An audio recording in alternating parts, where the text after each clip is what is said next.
जम्मू कश्मीर से गायब हो रहे हैं युवा। खुफिया एजेंसियों के सामने नई चुनौती। जम्मू कश्मीर के स्थानीय युवाओं को आतंक की आग में झोंकने की बड़ी साजिश चल रही है, जिसने खुफिया एजेंसियों के सामने नई चुनौती खड़ी कर दी है। जानकारी मिली है कि इस साल अब तक लगभग 50 आतंकियों की भर्ती हुई है। वहीं जम्मू कश्मीर से 3 दर्जन से ज्यादा युवा गायब हो गए हैं। इन गायब हुए युवाओं के आतंकी संगठनों के साथ जुड़ने की आशंका जताई जा रही है। हालांकि आतंकियों की भर्ती और स्थानीय युवाओं के गायब होने की खबरों के बाद सुरक्षा एजेंसियां इस चुनौती से निपटने के लिए सतर्क हो गई हैं। जम्मू कश्मीर के पुलिस सूत्रों के अनुसार दक्षिण कश्मीर में स्थानीय युवाओं की भर्ती में इजाफा हो रहा है। इस दौरान जो युवा गायब हुए हैं, उनकी उम्र 18 से 25 साल के बीच है। सबसे ज्यादा चिंता की बात यह है कि परिवार के लोग भी उनके गायब होने की सूचना पुलिस को नहीं देते हैं।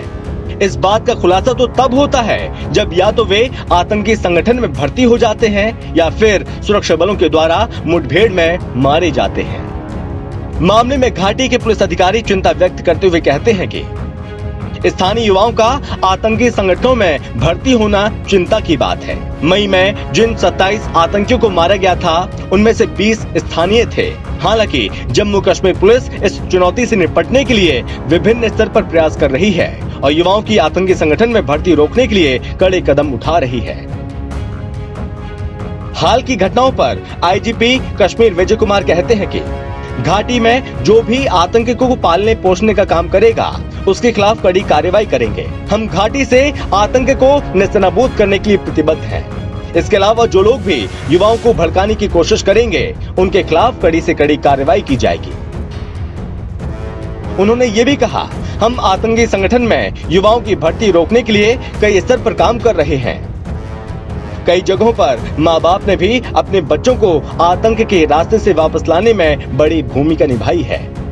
जाहिर सी बात है कि घाटी के स्थानीय युवाओं को भड़काने और उन्हें आतंक की राह पर झोंकने का काम लगातार पाकिस्तान की ओर से किया जाता आया है, जिसके खुलासे भी होते रहते हैं।